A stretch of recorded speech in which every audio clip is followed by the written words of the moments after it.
What up, everybody? This your boy B-Rob, and I'm here with another edition of the Random Rounds with Rob podcast. And just a little bit of difference in the production of this episode. I have my guest here with me, Josh Lopez, current curator of the Hoots podcast with him and Adam, and curator of Pro Wrestling Transcriptions. You can find that on I think it's pwtranscriptions.com.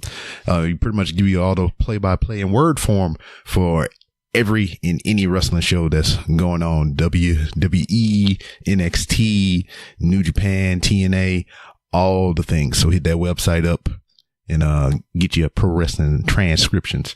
Only reason I'm doing it like this is because once I hit the record button, we connected the call and we just started on into it, man.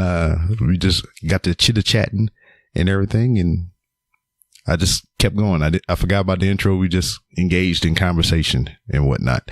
But it was good to have the good brother back on the show.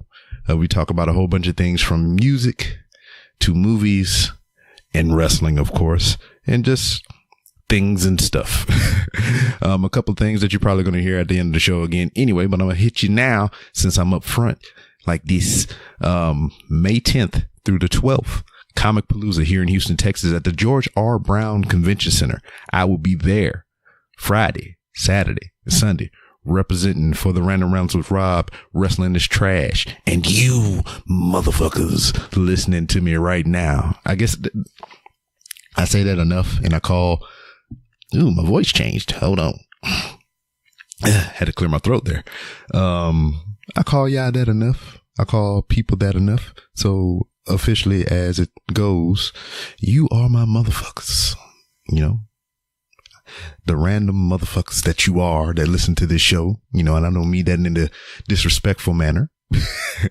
But yeah, I'll be out there representing for you at Comic Palooza this year. This is my first convention that I'll be being a part of rather than going to as a spectator and whatnot. Friday at 3 p.m. I'll be there doing the show live.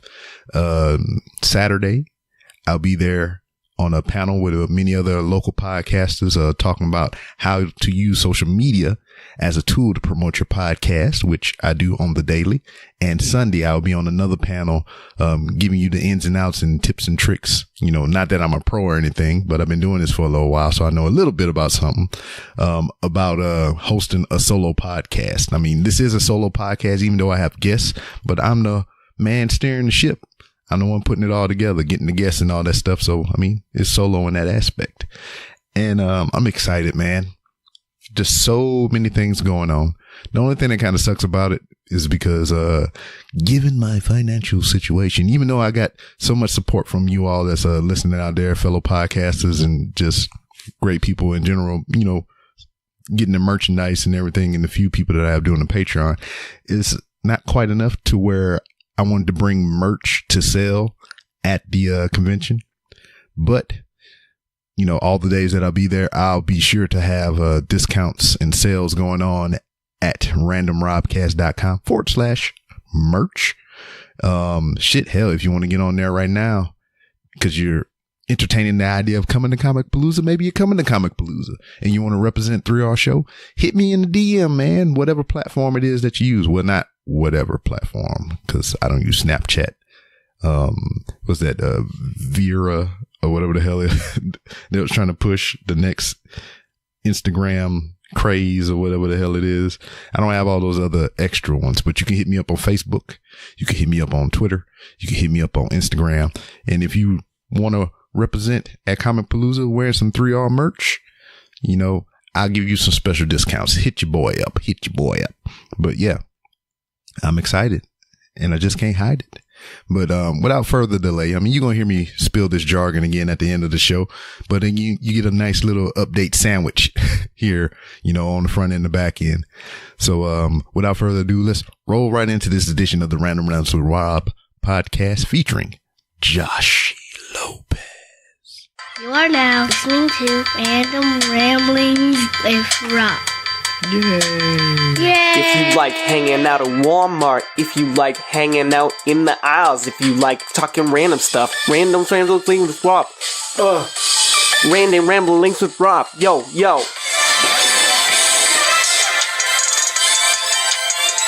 Random ramblings with Rob. Walmart talking. What random ramblings with Rob. Rob.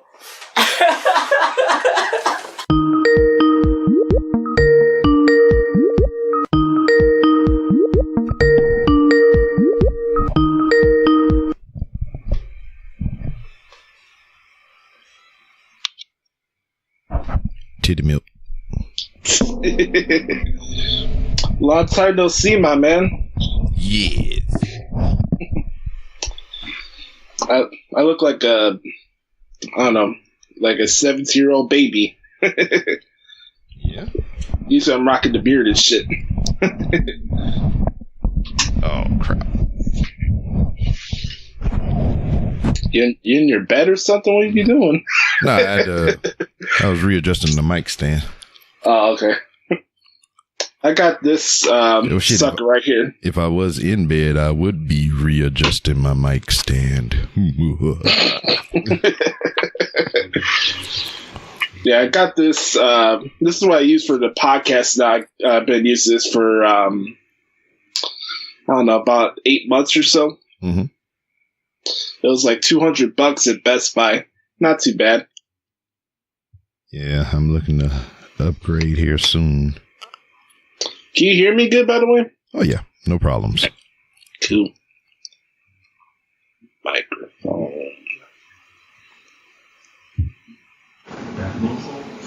Boom, boom, boom, boom, boom. All right.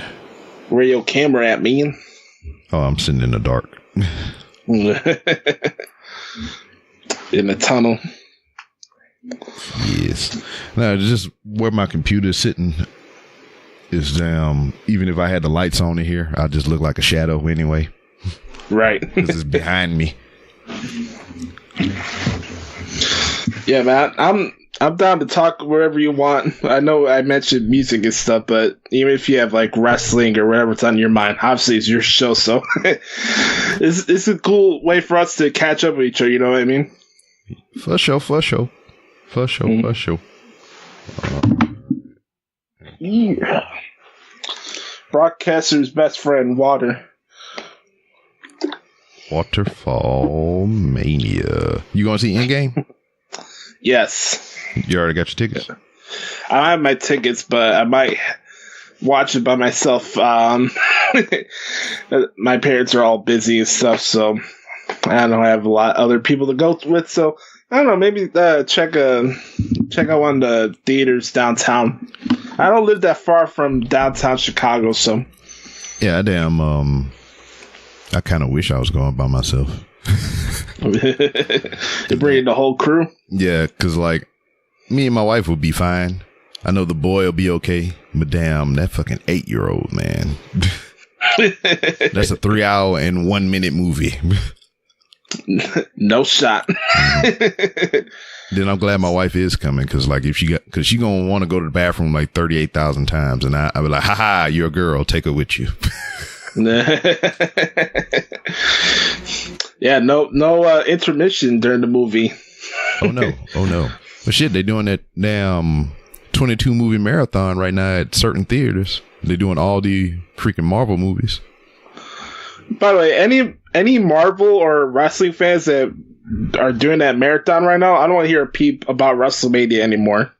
Yeah. That's stupid.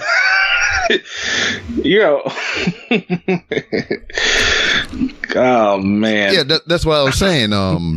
Somebody brought that up, and I was just like, man, if you've watched freaking a week of programming for WWE, that should have been preparation for you to go watch WrestleMania. Right. Yeah, so I mean, I don't even understand what the gripe and complaint was. I mean, me personally, from sitting there, I was there the whole show from beginning to end. It didn't bother me, and it just kind of blew by once the action started. I mean, it's just like, I feel like if you're there live, it's a totally different experience than if you was watching it on TV. Because at home, I mean, you got distractions. I mean, you can get up and go anywhere you want to. And then like being there live and in person is just like you're fixed in on the action that's in front of you and everything. You know? Right. And then you don't have commentary distracting you either. You just like, you got to lock in and see what the hell is going on because you don't have nobody to guide you through the story.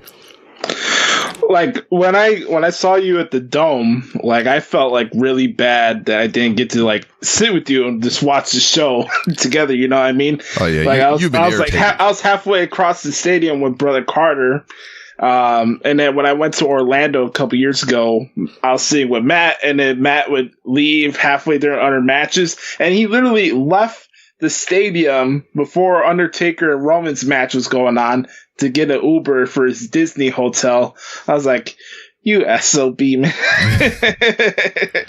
Just gonna leave me hanging there like nothing, man. You going to Tampa? I'm trying to. Yeah. I want to go. Yeah, I'm trying to prep for that. But, man, shit, what's been going on? I know you've been... how are the calluses on your fingertips and everything from all that typing you've been doing? Let me look at my fingers right now. That's a good question. Don't forget the thumb, too, especially for playing guitar. Even though thumbs, you're not actually pressing any chords, just the pressure of holding, like, let's say a bar chord, it looks like this. Obviously, it's not good for podcasting, but for visual purposes, I'm looking like, it looks something like this, like some type of spider or gang pose or something like that. I don't know. A spider gang pose. Yeah, something. I don't know. We have the weirdest gang names. Yeah, in Spider Gang, Spider Gang, Spider Gang, Spider Gang. Venom. Venom's gonna have a gang too. That's gonna be a new one soon. But damn, did you? What you think about that movie? Off topic. I haven't seen it yet. I did see Venom when they did the Spider-Man prequels, or whatever, in the early 2000s when I was younger. I liked that. I always been into Venom more than Spider-Man, just from the look purposes. Badass. Yeah, it's awesome. I'm sure Tom Hardy did a great job in the movie. I just haven't seen it yet. Yeah, well, I won't give you details, but like the feel, the theme, the look of it is a buddy cop movie. Right. Yeah, that's what it's like. I mean, I have no gripes because I took the family and the kids. We all went see it together, and it was just like it was a fun movie, you know. Yeah. One of my favorite buddy cop series that's been going on, I don't know if they'll do a third one, is Ride Along with Cube and Kevin Hart, man. If you haven't seen any of the Ride Along movies, you're missing out. Yeah, man, my wife loved them shits. Especially the first one when he fucking hit the shotgun and went all the way back into the tray and shit. Oh, man. Goddamn kick move. Was he on like a jet ski or whatever for his wedding in the second one towards the end? He's like, I'm gonna fucking die. Yeah. I think it was either a jet ski or one of them little boats. Yeah, something like that. Speaking of movies, I mean, what you watching nowadays, dude?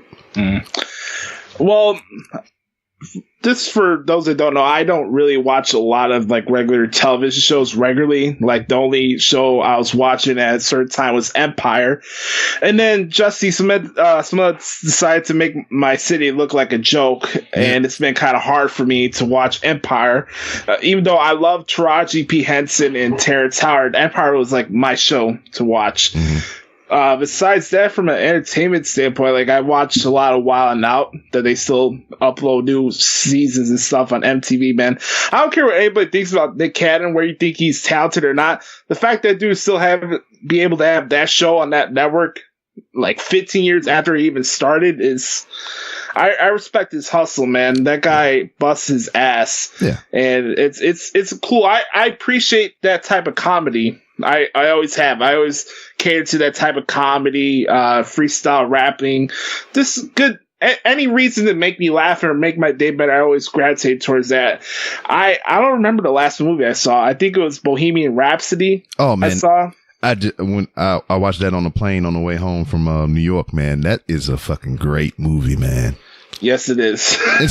and see, I like all kinds of movies or whatever, but like seeing just the previews, the commercials leading up to the movie's release, I was like, I have to watch that damn movie because it was the music surrounding the thing. It was just like so many songs that they made that I did not know was them.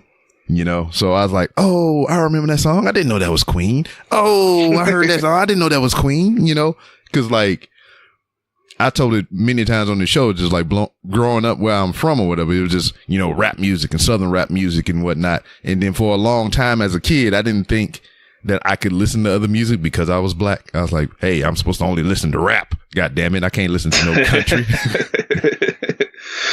Man, I thought I was at that point too at a certain point because I was just like listening to Biggie, New Edition, all the Bad Boy hits, Tupac. At a certain time, I just thought that's all I was going to listen to. Nothing else really mattered to me.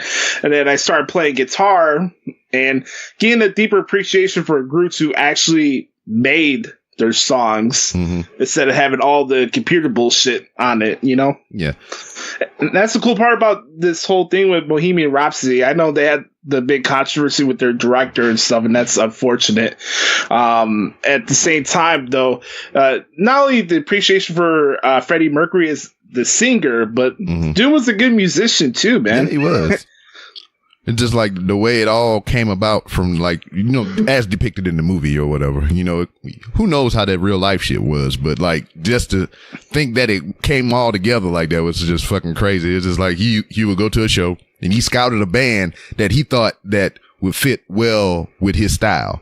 And he was like, he's like, okay, I'm going to be a part of your group now. And this is all mine. Yeah, it's a really good movie. I'm trying to see what else I've seen recently. I know what I do want to see. I've been super hyped about the Lion King live action movie that's coming out in July. All right, good. Now you'll be able to quell some of this noise that I've been hearing on the internet or whatever. There was an article that came out. I didn't read too much into the details or whatever because I read the headline and I was just like, fuck this noise. I don't need to read nothing else because this is stupid as fuck.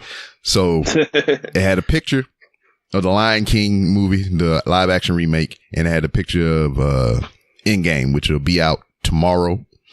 And the headline read, The Lion King and Avengers Endgame on par to be rivals in the movie theaters as far as box office and everything. And I was like, you out your goddamn mind thinking that the Lion King is going to outdo the motherfucking Endgame. You're goddamn crazy. So what you think about that? I mean, because all right, you with the Lion King, you gonna have all this nostalgia coming back. You gonna have all this, you know, because my kid, she's 8 and she loves the fucking Lion King cartoon, and then you got all that coming into it as well. So you got the adults that enjoyed the cartoon with their freaking kids, and the kids going to see this new adaptation. I can't talk. Adaptation. Yes, that word of this movie. And then you got people who have never seen the Lion King or heard of the Lion King and just want to see this spectacle in itself. So I mean, you got a lot of hype behind it, but it's a retelling of a goddamn thing that already exists. I mean, you could say the same thing about Endgame, but this is like new in the scope of it's never been done in film form before. So this is kind of like a new original thing that has 10 or more years and 22 movies supporting it. So you mean to tell me that motherfucking Lion King is going to outdo goddamn Endgame? That's what you're trying to tell me. And I was like, nah, no shot. Yeah, no shot. Man, this is my childhood, Rob. This Lion King was the first movie I ever watched. What? I was born in May 7th, 1994. So yeah, the whole summer and during my younger years, I'd be at my Willa's house, and she had that on all the time. And I remember it's grandma, right? Yeah. I'm picking up on my Spanish. Yeah, that's my grandma from my dad's side of the family. So I would always get scared the part where like Simba would look into the pond or whatever. And I'm saying I'm a baby at this time, and then you have freaking Mufasa popping his face out and shit. Yeah, I'd be running across the house. It's like no. I don't know what it is about Lion King. I think more people my age will attest to this. This is like our childhood. This is something that connects us from that part of the mid '90s, growing up in that area, that era. And, you know, I got to do concerts around the city of Chicago surrounding the Lion King play. Oh, yeah. I actually played a part of one of the Lion King plays at the Chicago Theater before when I was in high school. I never told anybody about that, but that was fun. I got to do guest bass part for the Broadway show they were doing here in Chicago for one day. That was a lot of fun. For me personally, my favorite movie soundtrack is Lion King. My favorite movie growing up as a kid was Lion King. So there's nothing anybody could tell me this live action thing is not going to be fun. At least maybe you know how it is, Rob, especially with wrestling. Everybody's got to be up in their feelings about something these days, but I don't care, man. I'm going to enjoy this. This is going to be a good reflection of when my childhood was actually fun. So I'm excited for it. Yeah. And see, you know, I'm quite a bit older than you. So for me, the attachment with the Lion King comes from, you know, all three of the kids that I have. So I have a 18-year-old now, a freaking 16-year-old, and an 8-year-old. So the older two, I'm going by fast, man. Yeah, I know. The older two was like around for the Lion King, and I can remember when they were small, we would watch the shit out of that or whatever. And then damn, many moons later, the baby would come in, the 8-year-old, and we would, all of us, you know, would introduce her to the Lion King as well. You know, just me and the older kids and her would watch it. And it'll just be like they'll all sing the songs together and all kind of things like that. What kind of weirded me out about this new movie, because you know, it's live CGI or whatever, you know, it's realistic animals and whatnot. They are still going to have the songs in there. And that's kind of fucking my mind up, you know. It's gonna, like a real lion gonna be singing "I Can't Wait to Be King" and shit. I know they dropped that recent trailer, and at the end they had Timon and Pumbaa doing "A Wee Boy, A Wee Boy." They're doing that too, so it hits a spot. Honestly, it's on YouTube. Go check out the original soundtrack for Lion King. You don't even have to watch the movie. You don't even know what it is. It's just some good music. Even if you're not even the biggest classical music fan, you'll get at least something out of it. Yeah. And what you think about that? You seen anything on that Elton John movie? I have not, but I know a lot of people are interested in it. I know of Elton John, obviously from Can You Feel the Love Tonight, some other songs here and there.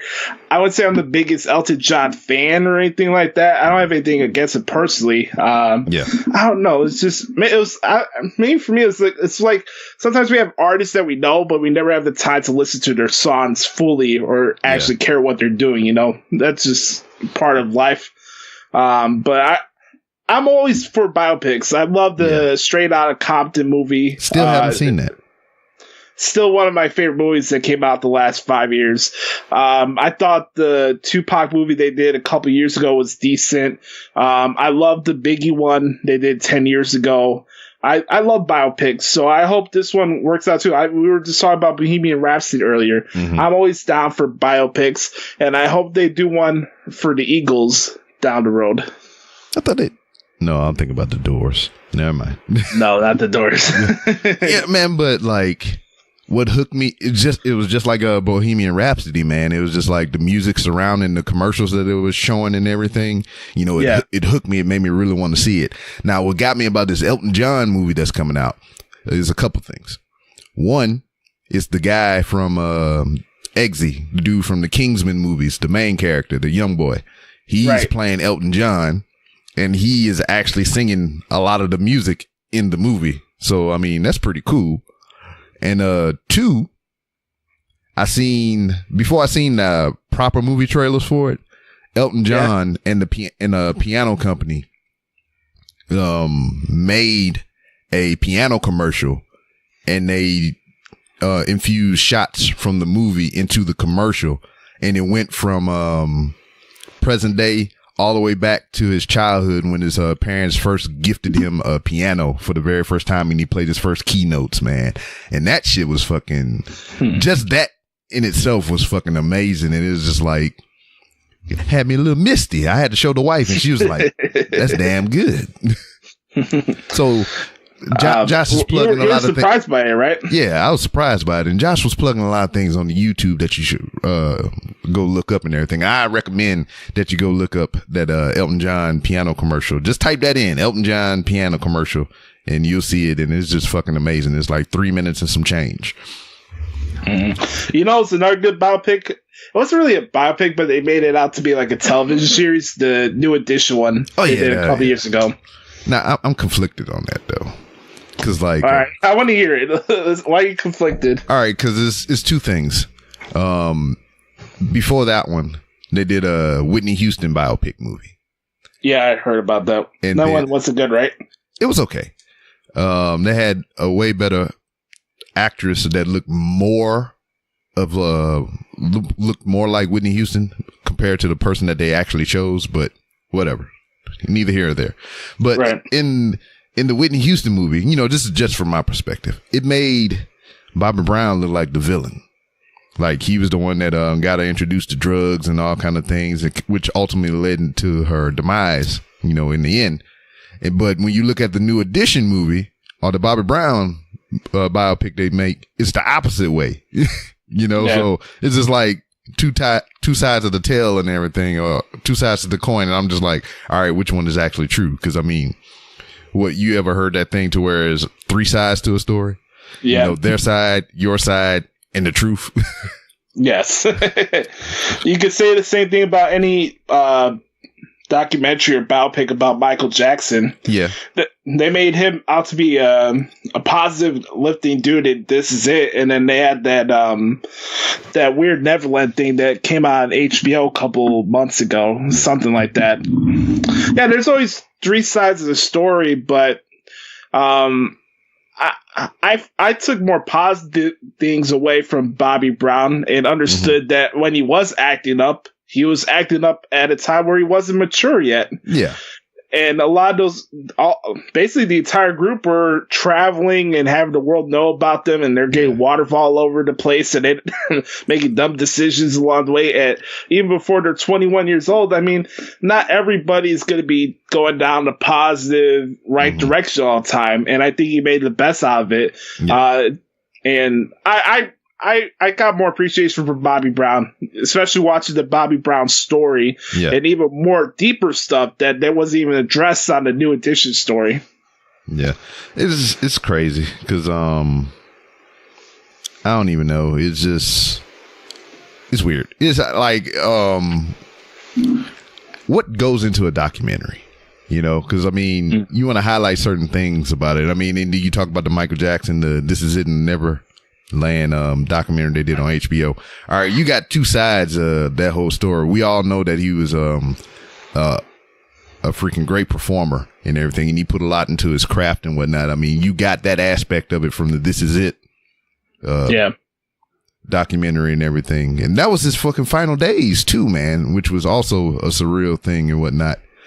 And then you get the other side of it, that which it's kind of like the R. Kelly shit. It's like, it's not a new thing, but you're making it a thing now. I don't know. Yeah, it's kind of like the OJ thing they did on FX. Like, you knew mostly what already happened, but you make it. I don't know. As much as I thought Cuba Gooding Jr. did a really good job portraying OJ and the stuff, and I enjoyed the series for what it was. Especially, I forgot her last name, but Sarah something from one of the other shows that played Marsha Clark did really, really good job in that TV series. But kind of like you're saying here, like, we knew what OJ did. Like, I wouldn't say it is what it is, because it's a fortunate situation. Not only him, R. Kelly, Michael Jackson, anybody else you want to add to the list. I mean, I think we also have to realize that this world is not perfect, and we all make mistakes and stupid decisions. Yeah. And that's kind of the crux of that stuff that we deal with as people that enjoy entertainment. How many times we hear stupid things that happen in the wrestling world, like you hear the stuff that was going down with Alberto Del Rio and Paige, and people still want Del Rio to come back to the WWE for whatever reason. So, it's not for me to cast aspersions. I'm not perfect, but it's, when stupid things are going on, you have to make you have to make a stand for it. You have to understand what's going on. But I don't know how you feel about it. Like, I love Michael Jackson's music. Mm-hmm. I actually liked a lot of R. Kelly's music. Yeah. Does that make me a bad person because they decided to act like an idiot off stage? Yeah, I don't know. That's a big dilemma, man. Because like Michael Jackson, big part of my childhood. Freaking R. Kelly, a big part of my growing up and becoming a man and whatnot. Because that was a lot of the mood music back in the day, man. 2 of the 3 kids was populated off of that shit. So. Per album. Yeah. So, TP1, TP2, TP3. But, I don't know, man. It's hard because, like, it's not like I'm actively going look for a R. Kelly song to play, but if it came on, I rock that shit, Yeah. That's the thing now, especially with these phones now, you could have your headphones and not feel like you're put in a weird position where you're playing, I don't know, Step in the Name of Love and somebody's giving you a dirty look or whatever, you know? No shit. I especially wonder how it feels for, like, wrestling fans. Like, do you watch Chris Benoit matches anymore? Yeah, I don't know. I don't. You don't? I don't. I mean, it's like I don't even think about the shit unless it's brought up. Then I remember. Right. I'll be like, oh, shit. I'm the same way. Yeah, it's like, oh, shit, I forgot he did that thing. Yeah. And then kind of a preview. I don't know how it's going to come about or when it's going to come about. The Wrestling is Trash show I do. I got a normal guest on there, Anomaly, and his homeboy, Chris. I mean, his name is Chris. Josh Baroni. And they have theories to the contrary that, it was a setup and he didn't really do it. And they want to get on the show and discuss that shit. And I'm just like, okay, I'll let y'all talk it out. And I just kind of be in the background like, Yeah. Yeah. Cause I mean, it's an iffy subject, but then again, we are so many years removed from it. It's just like, I don't give a fuck if we talk about it or whatever. I mean, just, it is what it is at the end of the day. Motherfuckers is dead and we can't bring them back. But they want to discuss their theories and whatnot, it's just theory. They're not saying it's true, but it's some compelling arguments they have. And I'm kind of intrigued. I want to know what they're talking about. Yeah, and like one of my favorite podcast episodes from Chris Jericho's ones he had with Chavo Guerrero, and talk about his experience when his uncle passed away. I think Chris had Benoit's wife's sister on the show to talk about what happened that day too. So it could be interesting for certain people, but it probably it's not something to be embraced, obviously. Yeah, I ain't sitting there talking like, this is true. Yeah, I'm on pins and needles. Let's do this. Yeah. I do want to check it out. What about that dark side of wrestling everybody been talking about? Have you got eyes on that yet? No, I haven't. I know my buddy Adam that I do my podcast with has been pumping it up on Viceland. They did something recently with the Montreal Screwjob, right? I believe. Yeah, and the Bruiser Brody joint. Yeah, I don't know. Maybe it's just some things. Even though it's big of a wrestling fan I am, some things I don't need to know everything. I'm sorry, guys. I believe it or not, us as wrestlers, we don't need to know everything about the wrestling business. I don't know. I mean, but it's not that I'm not interested. It's a scheduling thing, dude. Man, I don't know. I average around 12 hours of 5 different wrestling shows to transcribe throughout the week, let alone working at my uncle's tattoo shop now. I just don't have the time to watch it. Yeah, so I mean, I don't know. It's been heavily promoted. Cause like, whenever we was out there for Mania, it was damn, they had planes flying over the stadium with banners for the Dark Side of Wrestling. They had billboards all over the place for the Dark Side of Wrestling. Mm-hmm. There's all kind of crazy stuff. So, I mean, somebody put some money into it. So eventually I might put some eyeballs on it. Were you walking with rats? Yes, I was. No shit. Like I got to try to pull up the footage or whatnot, but I was walking down toward Times Square and everything, and I just seen a big motherfucker run down and jump into the sewer with the Ninja Turtles and shit, and I was just like, oh, it's a thing. Oh man, it was a big. I don't know how this. I remember I went to New York when I was like, I don't know, 5 or 6 years old. I don't remember the trip fully vividly in my head, like experiencing what Times Square is. Like you're much, not, I would say much older. I'm not going to be bearing you right now, but well, you are older than me. Like for you, like, do you feel like New York's kind of overrated? Well, as a city, or no? Like how it was for you when you were out there this weekend? The experience, as a whole, was out of the 4 times I've been to WrestleMania. I've been to WrestleMania 4 times. I'm gonna bar the first experience off the table because I mean that was just a whole bunch of special circumstances. It was my first WrestleMania. It was my birthday. I got to buy a belt. So those experiences are barred from the conversation. But the other 3 trips, I say by far the New York trip was the best trip. As far as experiences, I've never been that far up north. I never been to New York or anything like that. So just experiencing the city was cool for me. And, even when I went to Chicago that one time, this was before I even knew you, but, just going there, I had my tropes. I had to go see the Bean. I had to have some Chicago deep dish pizza or Chicago style hot dog, which I did not get to do because Mrs. B. Rob had to have a plan. I just wanted to go get lost and find some food and shit, but she wasn't trying to hear that. So. Were you visiting somebody or you just wanted to check out the city? It was both. Okay. We had people that lived around the area and we never been to Chicago. So this was probably the closest we were ever going to be to it because we drove there.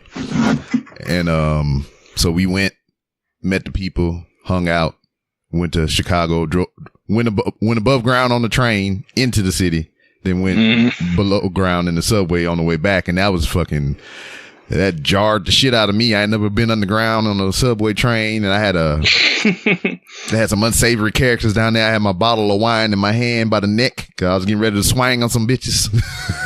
Yeah.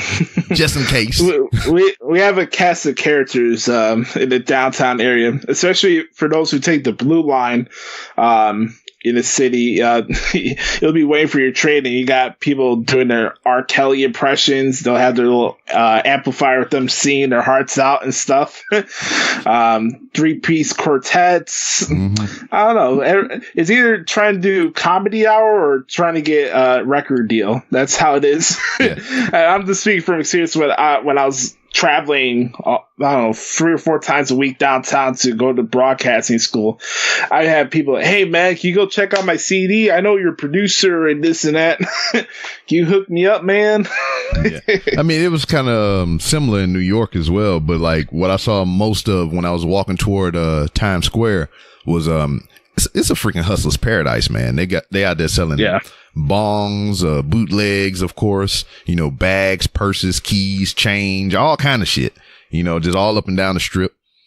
And I didn't see too many musical performances, but they had people out there hustling everywhere. Even when you get into Times Square, they got people out there running around with their cameras, be like, yo, I'll take a picture for you for some change and shit and all kind of stuff like that. So, I mean, it was cool because like I'm from a small town, and even when I left that small town, every place that I wind up being stationed in with the military was a smaller town.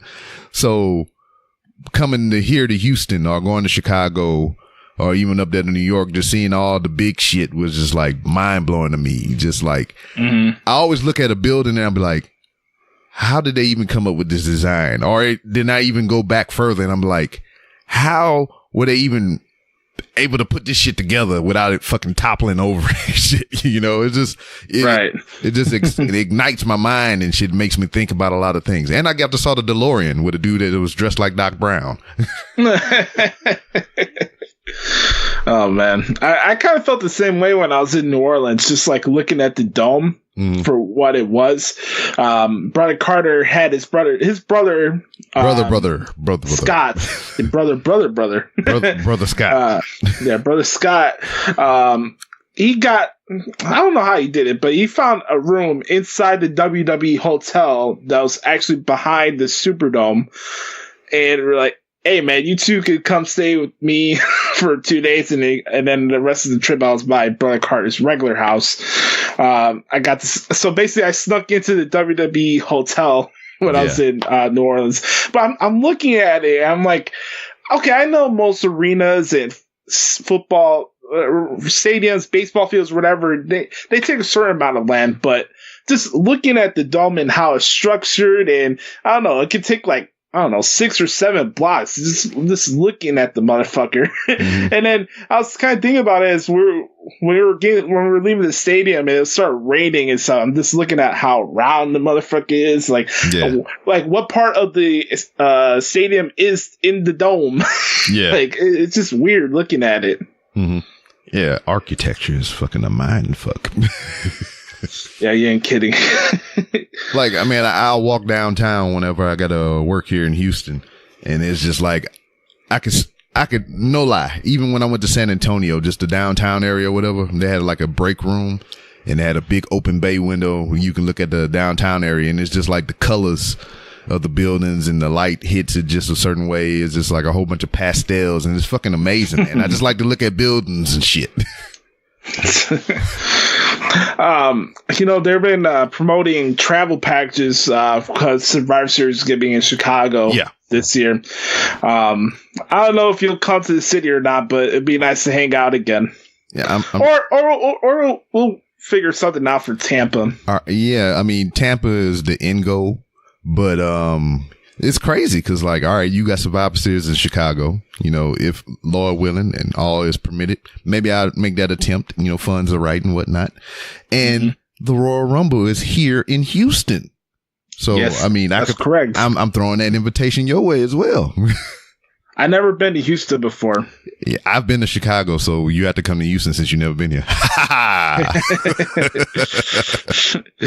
It's not that far from here, so yeah, man. I could see what I can do. Dog, get you a Spirit flight. I paid $82. No, like no lie. Like originally, my ticket to New York from Houston was $58. But I chose my own seat, so they add fees to that, so it wound up being $82. So which not that bad. Which is still not bad. Then I found a return flight for $100. So I spent like $182 round trip. So when I went to Santa Clara for 31, this is my first time going out of Chicago for a business trip by myself. Anytime I ever went to other places throughout the country, I was either with family or traveling with people from my school in high school, because we did like jazz competitions in Boston and other places in the East Coast. So this is my first time by myself. I got to stop all the way in Salt Lake, Utah. I feel like I'm getting high by looking at the mountains they have in the airport. This is blaring at you. They're crystal shit from, I don't know, 100 miles away. You're looking outside. It's a nice view and stuff, but still, like, it's like it could be a full day going from Chicago just to get to fucking San Jose. So we got to stop in Utah, wait an hour and a half, and then you would think Utah's not that far from San Jose. It's like another 3-hour flight just to get there, man. It was brutal. Oh, man. I thought I was going to fucking die when I went to Santa Clara. Because, all right, I flew off from the base airport on the military base. So it's a little prop plane and shit. Fucking propellers and shit. So I've been in a plane that size before, but dude was like, hey, you can come sit up in the cockpit, which, you know, was like a seat in front of me. So I was like, yeah, I'll do that shit. Never again. Never again. If you are, I'll say maybe 5'8" or higher in height, don't do it. 'Cause like literally my knees was in my chest and the flight controls was hitting me in the knees. So if you ever been in a plane or seen a cockpit, you know, if you got one person flying and they moving the controls and everything, the other set of controls move too. I mean, they both control the goddamn plane for training purposes or whatever, you know, whatever the case may be, you know, so one person can take over. It's two steering wheels for one plane, you know, pretty much.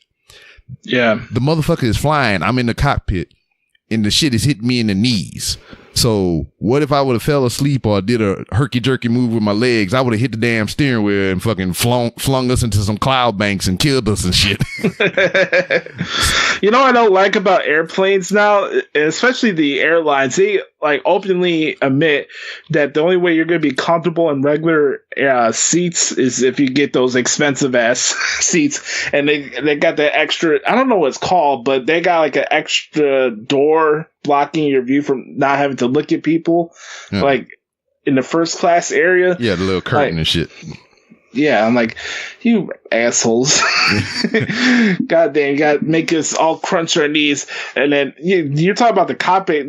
There's no way I'd be in there because I'm 6'1". That would not have been fun. Yeah. My knees would have been shot.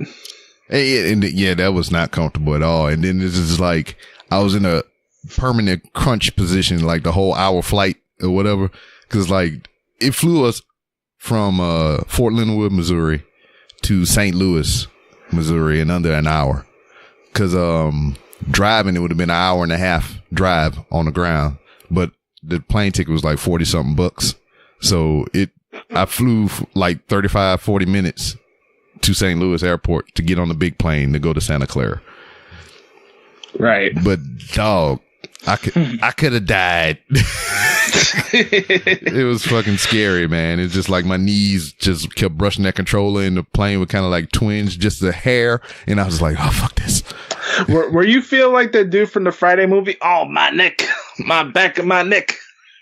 Man, I would never do that again. He'd be like, you want to come sit up front? Nope. And I recommend nobody else sit in the front either. Oh man. Did you see the Firefly Funhouse? Yes, I did. Did you love it? Well, I want to this little disclaimer here. Like, I don't get to watch all of Raw live as it's happening on Monday because I'm working at nights at my uncle's shop. So on Mondays, I'm cleaning the tattoo tubes.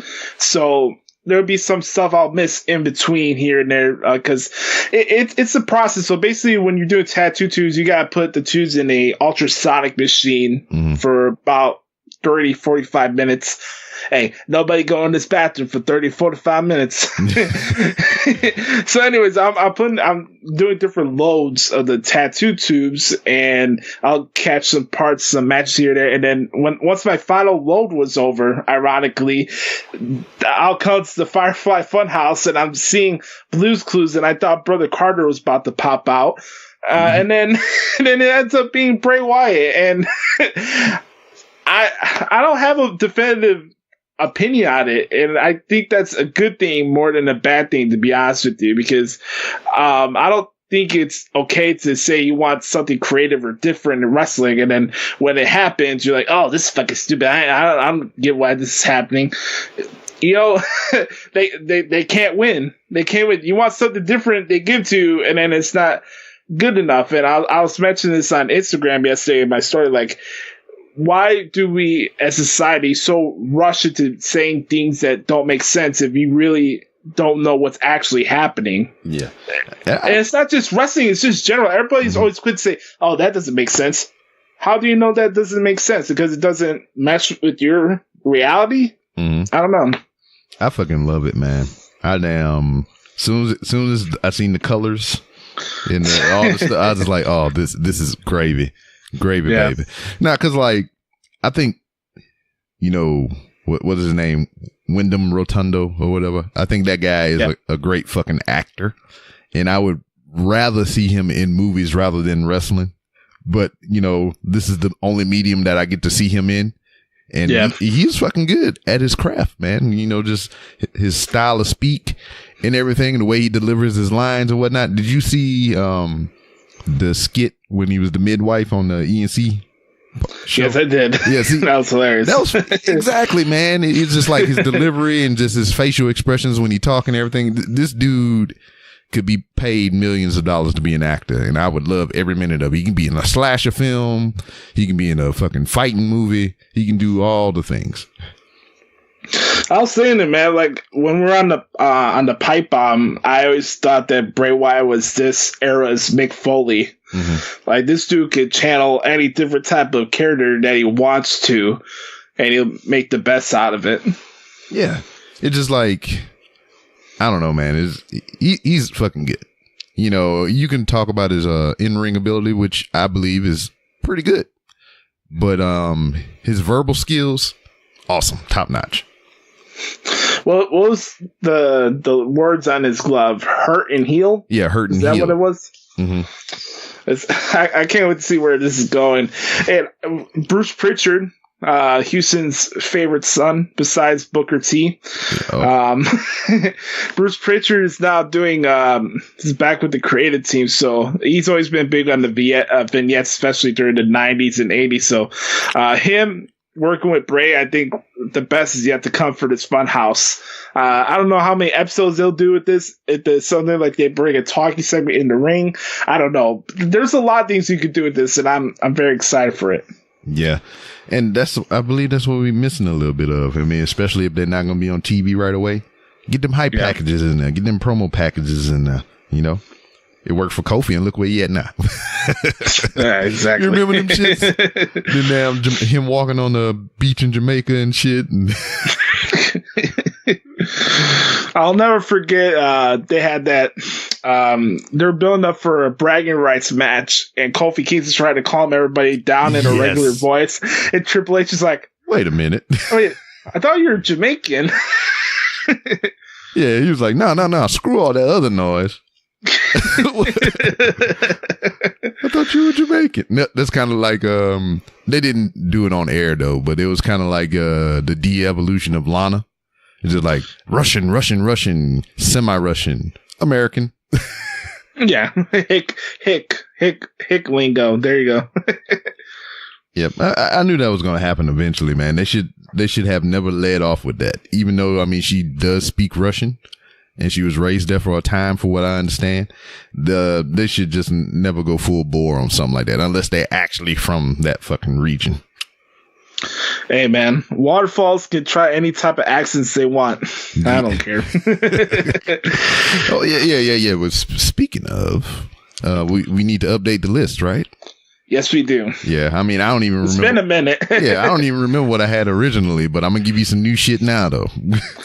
All right, I got a question for you. Do we add people to go to fuck home list this time, or we can do both? Just Waterfall. We can do both. Do both. Okay. Let's start off with the lighter of the two. Let's get the Waterfall Mania action going now. Well, what are we gonna do? We're gonna do top 3 or top 5? Let's do 3. All right, 3. All right. Yeah. All right. You go 3, then I'll go 3, then you go 2. We'll volley back and forth. All right. So is this for wrestling or in general right now? Let's do in general. Okay.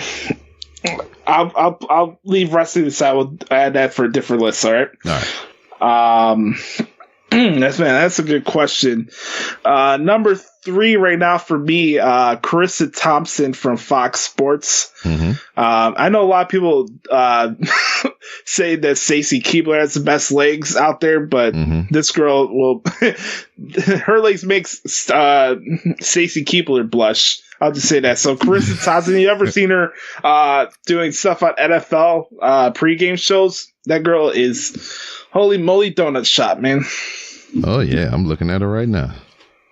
Mm-hmm. All right, how about you, man?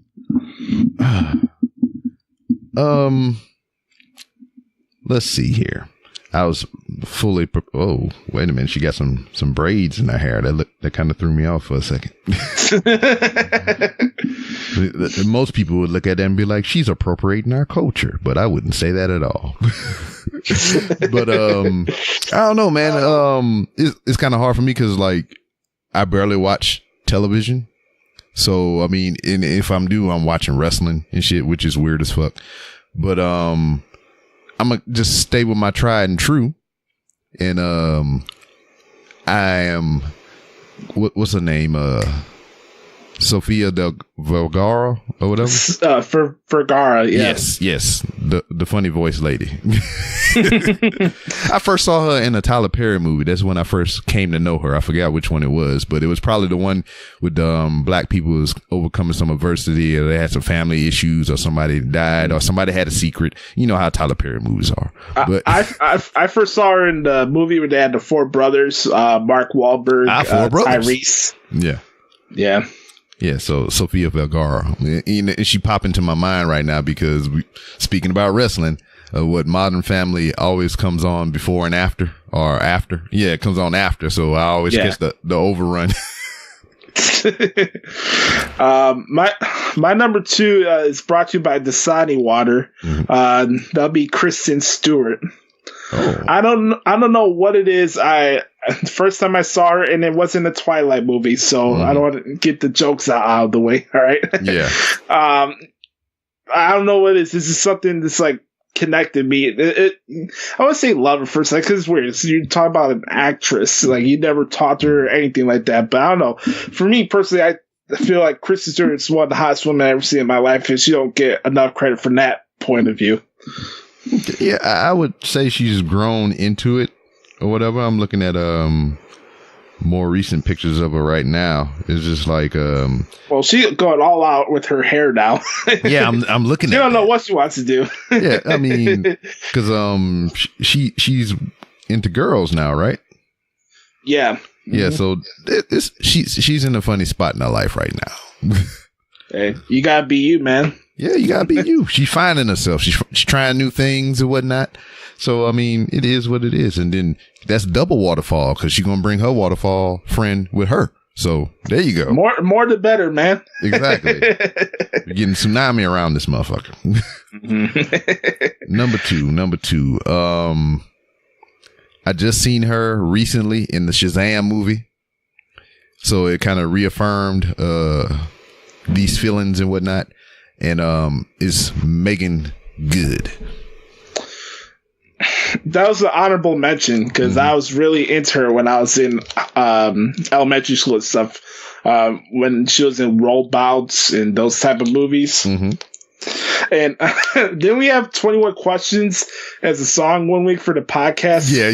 That was a part of the music video. Yeah. So yeah, I seen her in Shazam or whatever. And she still looked the same. She's just like one of those ageless people or whatever. You know how wasn't it Keanu Reeves? He doesn't age. Goddamn, Jason Momoa doesn't seem like he ages. Right. Freaking, who else? There's so many people. Brad Pitt to a certain extent. He doesn't seem like he ages. To just stay the same. Tom Cruise. Yeah. I'm not a Tom Cruise fan, but he fits the description. Yeah. All right. What's your number 1, my man? Hit me up. What you got? Number 1 right now for me. Number one. I'm gonna pull it up right here. I had it just right here on my Instagram page. Here we go. It's not an actress. It's not even a celebrity. It's a girl who does video gaming on YouTube and Twitch. Mm-hmm. Her name is called Erin O'Lash. Mm-hmm. Mamma mia, man. Dasani Waterfall, Hostess Waterfall. And you can add a bunch of different descriptions for her, man. Holy moly, man. Oh, I'm looking at her now. She do collaborations with Barstool? Yes. Yes. Oh, that's nice. Very nice. It's a top-notch pick. I like that. Mm-hmm. The wrestling ones will be easy to write off because we see them every week. Now, there's one that I hold near and dear to me. and it's always going to be either her or the other one. But today is going to be her, and that's Miss Paula Patton. Oh man, I was just about to mention her too. Yeah, Paula Patton, baby. Damn it! What was Robin thinking, man? He was thinking with his penis head. So this was the thing that, you know. All right, so apparently they were together. They've been together for a long, long time. You know, through the majority of his albums, except for the Paula one. That's when they broke up. So what I was told, or from what I understand, what led to the breakup is they had a relationship to where they would bring in a third party, a third person into their bedroom and whatnot. So the thing of it was like, all right, it's that thing to, if you had that type of relationship, it's fair as long as it's all three of you involved. So the issue was that he was stepping out with the third party and not involving her at all. You know, so it was just kind of like, you know, when all three of us together, when me and you are together, this third person can come over and this can be our thing. But if I'm not around, this person shouldn't be around either. That's kind of how it went. So he was stepping out with the third party the whole time and shit. Right. So that would led to their divorce and breakup. And I was like, you's a dumb motherfucker. I don't care what the circumstances is. You don't let that go. No, man. And she's not even a bad person, too, which is a double dumb on his part. Hell yeah, man. It's just like you had a woman that was willing to give you everything, even if it was another woman. You know, she only had the one rule. It's only cool if it's me involved as well. And like, I rarely say this because a lot of times they dress labels on different women like too quickly, but I don't care. Paula Patton's a queen. Mm-hmm. And she was the one that suggested the women be naked in his Blurred Line videos. And by the way, she has good background vocals. If you heard Usher's "Can You Handle It" from the Confessions album, that's her singing in the background. Oh, can you handle it? Can you handle? That was her. No, it's a little slower, but yeah, that's her. Man, by the way, Confessions is one of my favorite albums. Yeah, ever. My honorable mention, besides Maggie Good, was Keisha Cole. Oh yeah. I give you that one. And honorable mention, if she wasn't in the number one, she's like a 1.5. Rosario Dawson. Very nice. Yes. So it just depending on what day it was. You could probably call me tomorrow and it would have been Rosario Dawson, my number one today. Right. All right, let's do the wrestling one first before we do go the fuck home. All right.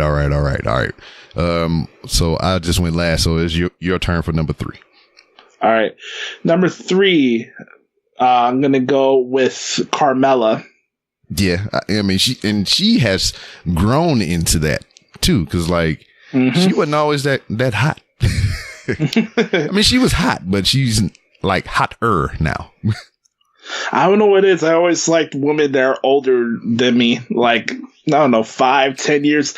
Not fully cougar type stuff, but like Carmella. I don't know how old she is, by the way, but she's like. You know how we were talking about earlier with Kristen Stewart growing into herself? I think Carmella's doing that more now. Exactly. And then I'll get you that answer right now.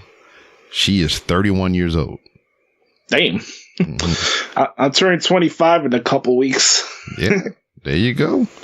Mm-hmm. All right. So number 3 for me is Ember Moon. Very nice. Oh, Lord have mercy. Yeah. Dog, I don't know what it was. It was like even before she hit WWE, I was kind of tracking her or whatever when she was with Athena Reese and everything, and her move was called the Hussy Buster. But I would often pull up Google searches on her, and it was just like her in her ring attire in bare feet, and I don't know what the hell happened to me that day. I was just like, oh Lord. You know, that's what we call a Turtle Sunday waterfall. Oh yeah, the caramel delight. Caramel delight. I forgot who did I say was Milky Way? Was that Naomi or somebody else? It might have been Naomi. I'm not 100% sure. Probably Kiera Hogan. Who knows? Oh, yeah. Oh, boy. I know she's probably on your list, too. Oh, yeah. Spoilers. All right. Number 2 for me. Not even on Raw, SmackDown, or NXT. I'm going to go with Killer Kelly. Oh, yeah. I like from NXT UK. Mm-hmm. I have kind of thing for wrestlers that look kind of like Becky Lynch or Killer Kelly in that type of way. So yeah, Killer Kelly is Mamma Mia, and she's a really, really good wrestler. Like honestly, if people are looking for the next Becky Lynch in programming, I would say Killer Kelly. I haven't heard a lot of her promos or ever, but that girl can go. Mm-hmm. So I remember that Mania Classic match she had last year with Miko Satomura from Japan. Mm-hmm. One of the stiffest ladies matches I've seen in a long time. Yeah, it's probably a stiff match for you as well, right? I walked into that one. That was a good one. Oh, man. Yeah, I'm looking at a gif of her right now. She's looking at her lips and shit. I'm like, ooh, that's kind of tingly. All right. Number 2. See, we fucked up on this one. We should have went 5 because I got so many in my mind and I'm trying to narrow it down to 3 right now. But we can add extra on. It's all right. No. We gonna stick to form. We be all right. All right. Number 2 is this one just popped into my mind. Is relatively new to me. You know, I already had somebody else in mind for number 2, but since this is a new one and I don't think we really discussed her before. Because, you know, we hadn't been really, you know, recording like this. What's her name? Scarlett Bordeaux. Yep. Product of Chicago. Mm-hmm. I call that Windy City Waterfall. Even though she calls herself the Smoke Show. She's the only reason why I keep my attention while covering Impact each week. Oh, that's how good her waterfall is. Yeah, keep your attention, huh? At attention. Attention. I salute you. Yeah, so yeah, that girl's smoking, man. Yeah, so the first time I saw her was Brandon McIntyre. He brought up the recommendation, or it was either Glenn Abbott. One of the two good brothers. They brought him up. They brought her up. Yeah. So it was in my mind. I still hadn't seen her yet. Somebody just brought her up in conversation. So I got the what is that freaking Power Slam network or one of them motherfuckers. I was on there and I was looking up goddamn, what is it? Bar Wrestling. Bar Wrestling? Yeah. I heard of them. Yeah. Yeah, and she was on there and I was like, is this a fucking wrestler? Because her ring attire does not look like wrestling attire, you know? Right. And I done seen some shit or whatever, but like that is not goddamn wrestling ring attire. She went straight into motherfucking Adam and Eve or fucking Priscilla's or whatever other, you know, fantasy sex shop that you got in your area and just like, right. I want to wrestle in that. She fought Disco Inferno like 4 weeks ago or whatever on the Impact. I was like, really? I thought I was good where I didn't have to cover Disco Inferno matches back then. But she had an intergender match with him on Impact, and now she's like a big baby face on the show. I'm happy for her. She's doing some good stuff on Impact, though. Like when I first saw Scarlett, she was in Ring of Honor, and they had a thing called the Night of Hoopla. Mm-hmm. Hoopla! A Night of Hoopla. Hoopla! It was some weird, like they were like into like some Austin Powers stuff during that era in Ring of Honor. Yeah, they were just out there. But my number 1 is newer to the scene, and she's an announcer. More of an interviewer backstage. I already know who you talking about. You want to take a guess? Any of the backstage interviewers? Go ahead. For what show? She just got signed to AEW. Oh, a toot. I had her on the show. Yep. Alicia. That's number 1 for me in the bullet. Yeah, I think that's probably the most beautiful woman I ever see in my life. Yeah, man. She's a good person. Like I said, I had her on this show. We talked and everything. She gave me some good tips to turn my life around. I pray at the altar of Alicia Toot, and you know, good person. You know, and I'm happy for her success. I mean, that, you know what? It feels funny or whatever because like I know that shit had nothing to do with me. But it's just so coincidentally after she was on the show, all that shit started happening. but like I'm saying, I'm not trying to put myself over or whatever, but it's just coincidentally that shit happened. You know, it was just fucking crazy to me because it's like the same thing with Kiera Hogan, which I'm not going to bury the lead. That's my number one. She was on the show and we had the conversation about her signing her Impact contract and everything, which it was on wax. It was recorded. I was ready to put the episode out like that Sunday, and she's like, "You can't tell nobody right now." I was like, "Fuck, okay." But shortly there, you know, mere moments after us recording, she on the bigger and better things, you know, and now she's on the TV regularly, and I'm fucking happy about that as well. So you get the 3R bump, baby. The 3R bump. Yeah, Alicia's number one on my list. Like she talk about hustling and doing like stuff I've done. Yeah, like taking similar paths. I think we're both in the same age area. I think. Yeah. Mm-hmm. Just experience doing broadcasting wise, and she does the pre-shows for Impact now, which is cool. And she's working for AEW, and I mean, this girl's got a bunch of subscribers and all this shit on YouTube. She's a star now. So yeah, I mean, to be that young and already have a 6-7 year career, and it's just fucking crazy. Yeah. Let's see, honorable mentions. Oh, I got a lot. I got a lot, so I'm going to rattle a couple off real quick. Vanessa Bourne, I'm all for the Vision from NXT.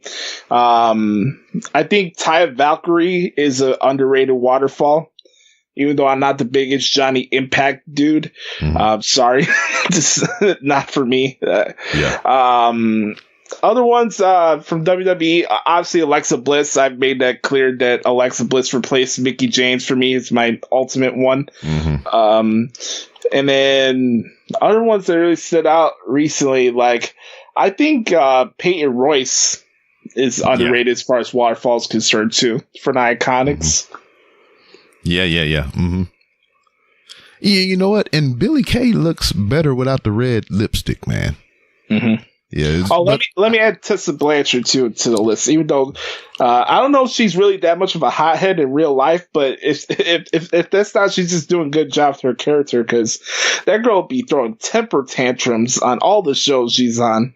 I don't even watch the women's wrestling show they have on Access TV. And Adam be telling me this girl be throwing temper tantrums on there too. I'm like, damn, why is she so angry? Yeah. Now you bring up that show. Is two of them on there that pops out to my mind that I would like to add to the list. They weren't honorable mentions, but they are now. The Beast and the Lioness. Those two. The Lioness. Oh boy, oh my. Yeah, the Beast remind me like of old school jazz and shit. Nice. And then of course they got Naomi, and then Bianca Belair. Very nice. And who else? Fuck. I had it in my mind. I lost it. The freaking, I forget a goddamn name. Is it the Ninja Girl? Is that the one that wear like the red outfit? Is that Casey Catanzaro? No, the one with the fan. She in NXT. Japanese girl, I think. Oh, Io Shirai. No, not Io Shirai. That's the one that cut the backflip. That's how I discern. That's how I identify these people. Xia Li? That one. Yes. Yes. I seen her Instagram, and she got them big old legs, and I'm just like, oh Lord Jesus, help me, please. Rhea Ripley from UK has big legs too, man. Yeah, and just like her, I mean, that was another one. How we talk about people, you know, trying to find what works for them, and she just turned it like all the way around. Yeah, she's a beast. She's one of the best parts of NXT UK. Yeah. And and it was you already said Vanessa Bourne, but shit, Oscar, man. I don't know. I had this little like back and forth debate with Brother Carter about Asuka. Like I just never.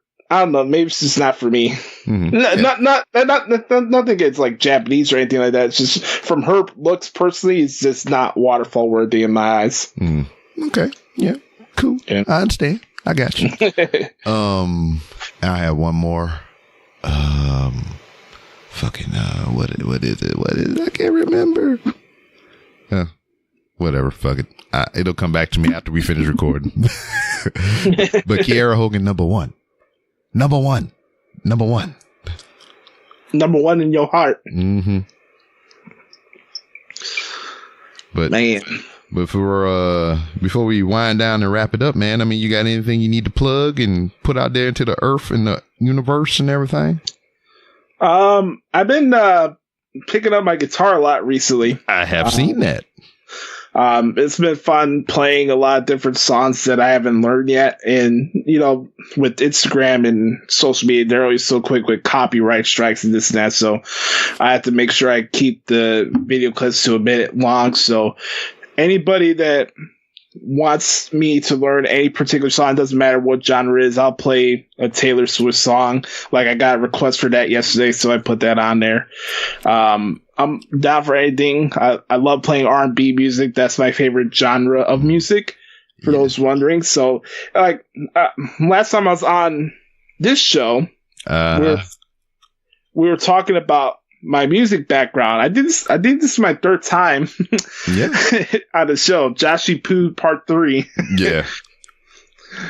So yeah, I've been doing a lot of guitar covers recently on my Instagram page, and then my podcast has been doing a lot of bigger numbers on Anchor recently. The Hoots Podcast, that's where you can find me on Twitter and Instagram and all the good places. That's the Hoots Podcast. Hoot, hoot. Hoot, hoot. I got it from Talking Shop with Gals and Anderson. That's kind of the inspiration behind the name of the show now. And myself and Adam Daly just, you know, shoot the shit like we are right now and just having a regular conversation about life and wrestling. Yeah. We're not breaking down every segment of the shows. We pick out stuff that stand out to us, and then I'll pick out some bad tweets. Yeah. Wrestling wise, and we kind of just rip the Nimrods just for the hell of it, for comedy purposes. But yeah, the Hoots Podcast has been doing very, very well, and we just celebrated a 3-year anniversary of doing the show. So celebration. Yeah, it's been a lot of fun doing the podcast again with Adam, and it's like we haven't missed a beat. So you guys can get the Hoots Podcast anywhere you want around the world, all your favorite podcasting platforms, and my baby project that I've been working on for the last couple of years, and thanks to B-Rob for the inspiration, ProWrestlingTranscriptions.com. Mm-hmm. That's my labor of love. That's what I spend most of my week on when I'm not working at my uncle's tattoo shop. So dropping out 10 different wrestling articles a week, watching all the damn New Japan Pro Wrestling I can. They just when I think I could get a break for New Japan, they always come up with 3 or 4 different specials. Yeah. With English commentary. So yeah, I'm like, yeah, I got to cover at least most of the New Japan shows that have English commentary on it. So I try my best to do that on the weekends, and man, that's pretty much it, man. I've been grinding, but it's been cool to do the guitar clips as a little escape from just doing just strictly media and wrestling the entire time. So it's been fun doing that. And you know how much I love playing music, how much music means to me. So you got to check out a couple of the guitar clips and stuff, and I appreciate you liking them, by the way. I haven't got a chance to tell you that. Yeah. Well, now, since you're taking requests, I got 2 of them. Okay. All right. You ready? Mm-hmm. Need you to look up a song by a group called Green Jelly, and it's called 3 Little Pigs. It's a very simple riff. You know, once you hear it, you'll be like, oh, I got this, no problem. All right. And are you ready? Yes. Yes, I am. No. Are you ready? I said, are you ready? Can I get a free bird out you? Oh, wow. Mm-hmm. Okay. You don't have to do that one right away. You can take your time on that one. But I would like the green jelly. I don't know about doing the solo part for Freebird. Like that thing. Like I don't have I forgot what it's called, but it's something that you put out on your ring finger. Yeah, I know what you're talking about. So that's what you. Oh, the slider. Mm-hmm. I have a slide they use for my acoustic guitar, but I'm pretty sure I can play the chords and stuff. I'll figure it out. I'll do that for you. Noted. It's documented audio, so you can't backtrack. Right. But yeah, man, let everybody know, other than your projects that you just mentioned or whatnot, let everybody know where they can find you on the social medias. Twitter, Instagram at the Hoots Podcast. I've been trying to interact more. We got this kind of funny thing with Phil from the Rad with Dan podcast where we do Why is Sasha Banks Upset? Just different conspiracy theories. I mentioned today that Sasha Banks is upset that today is not called Boss Day. It says it's called Hump Day. I said that the reason she's mad because she's not the theme for the next line of Mattel action figures. It's just fun stuff, like funny, like things we used to do back and forth when we were on the pipe bomb and stuff. That's kind of the fun parts of the show that I missed. So, just joke around that, and you know how I am, not taking everything too seriously when it comes to the wrestling stuff, and just trying to enjoy it for what it is. Getting to share a couple articles here and there that I could do. And so Twitter, Instagram at the Hoots Podcast. Make sure to check out the podcast and check out the website ProWrestlingTranscriptions.com. And besides that, man, just trying to learn some new guitar stuff and taking it one day at a time, man. It feels weird that I'm turning 25 in a couple weeks, and trying to accept that fact, and also accept the fact that I'm going to be bald sooner or later. This hair is not going to last long. Hey, man. much longer. But you'll be 25 here in a couple weeks, and you've already had your hair longer than I've had mine. Well, you had your reasons to cut it off, though. Well, yeah, shit. My shit was looking like the bat symbol up top, but because like 22 high end 22, 23 is when I started losing my hair. Right. So then fuck it. I've been bald since I was 26, 27. By the way, I have to mention this since I'm on the podcast. I got the inspiration of looking at bad tweets from wrestling shows from X3. I had to give shout out to this dude.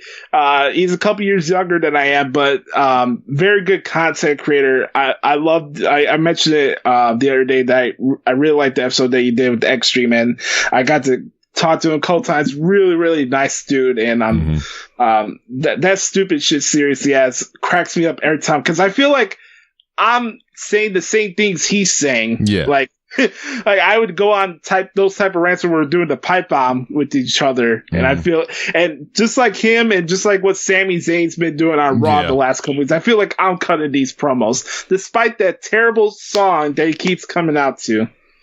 Hey man, it's a part of the gimmick. I mean, he has become aware. He's woke right now. He is woke. Yeah, and shout outs to former guest X. I can't do it real loud. X3 because my wife down there sleeping. So, but yeah, big shout outs to the homie. And from what I just seen today as we record, he just got him some new equipment, so he about to turn out some new shit. I understand. Yes, sir. Yes, sir. You dig? Cool to see the big dog back, by the way. Denim. Jeans. Denim. Dog, anytime I see denim anything, I think about that shit.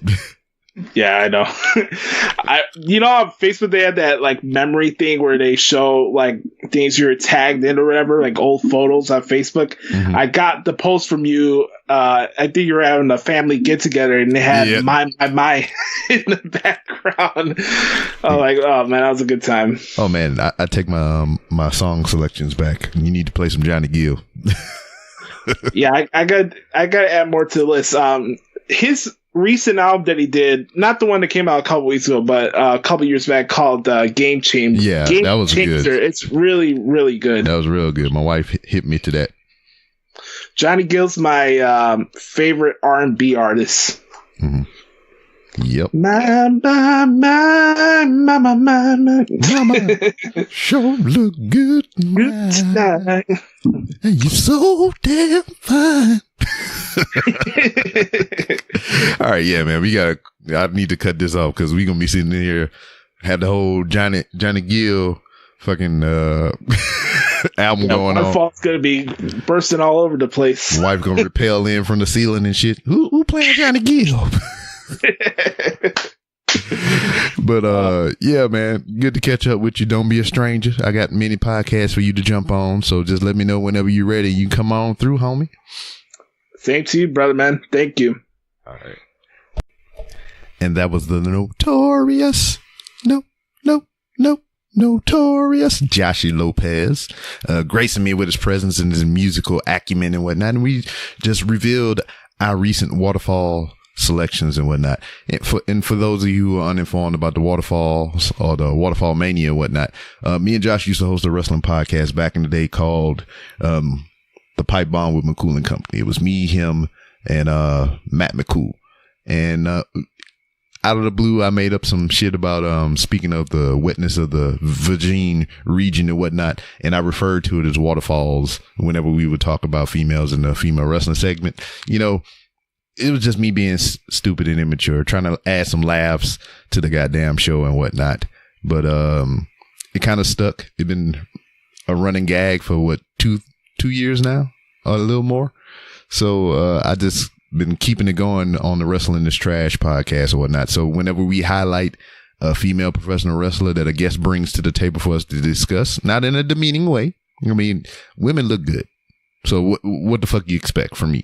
You know, what you know, I do talk about their wrestling skill and their impact on the business, and you know, if I like or dislike them as a wrestler, you know. But I mean, ultimately they look good. Women look good. Women are awesome. Shout out to all the women in the world. I just want to every girl in the world, which I might have attempted to do over 13 years ago before I met Mrs. B. Rob. But when you meet the one, you just, you know, you don't have those urges anymore. Now I just want to be all over Mrs. B. Rob in my soft and sensual voice. But anyway, good to have the homie on the show. I'm snapping my fingers in here like I'm doing a Atlanta two-step or some shit. But yeah, format was a little different today. Me and him just kind of rolled into the conversation when we started. When I hit the record button, as soon as the call connected, we just got to chitting chatting and whatnot. But reminders for you, yeah, as you heard at the top of the show, May 10th through the 12th, Comic Palooza here in Houston, Texas is going to emanate from the George R. Brown Convention Center, and I will be a part of the festivities all 3 days. May 10th at 3 p.m. I have special guest Jay Penjell, a former service member of mine. We went to Iraq together. And right after 9/11, you know, we were the first initial wave to go into the country and fuck shit up for whatever reason. And it'll pretty much be me and him catching up, man. I joined the military in 2000. And so I think me and him was kind of around the same frame. I mean, this will be a conversation that you hear because we'll be catching up, because I believe he only did 4 years and got out. I'm not 100% sure, because after I left that unit that we were in together, you know, I kind of lost track of him. So it's been well over, I want to say about 14 years since I've seen this dude, maybe even a little more, maybe even a little less. So we'll be live and in person in each other's company, catching up and, you know, seeing what's been happening over the past couple of years. So that'll be May 10th at 3 p.m. in the George R. Brown Convention Center. And we'll be on the show floor doing 3R Show Live. And then May 11th, that's a Saturday, I will be a part of a panel in room 360D, D as in Delta, D as in dog. And that'll kick off around 6 p.m. And we'll be doing a panel on, broadcasting and promoting your podcast via social media, tricks and tips that we use or things that we try to do and incorporate to get the show out there to you, the listener. And then Sunday, May 12th, Mother's Day, I'll be freaking doing another panel, same room, 360 Delta. And it will be around 12 p.m. And I'll be doing another panel with a slew of Houston podcasters, as well as the other panel, for hosting a solo podcast. Tricks and tips that I use to host this solo show that I do. I mean, it's solo in the sense that I run everything myself. I book the guests and I do everything alone, So look forward to it May 10th through the 12th. You get the full B-Rob experience at Comic Palooza here. And let me wrap this thing on up. You can follow me on Twitter at It's B-Rob. That's ITSBROB. If you want to talk professional wrestling and any other general shenanigans, that's the place you do it. You can also follow this show at 3R Show on Twitter. And you can follow on Instagram. Just look for the Random Rounds of Rob and I'll pop right on up. And you can go to randomrobcast.com to where you can find many different ways to support the show, whether it be buying some merchandise from our merch store, being a Patreon for as little as $1, donating directly through PayPal or Cash App, looking up 3R Show, and using Amazon links. And the free way, the best way that you can help support the show is by downloading it, liking, retweeting, sharing, making your friends listen, and writing those 5-star reviews. And if you got anything under 5 stars, leave some feedback. It was highly appreciated. And that's it. That's all I got for you. And I'll see you next time.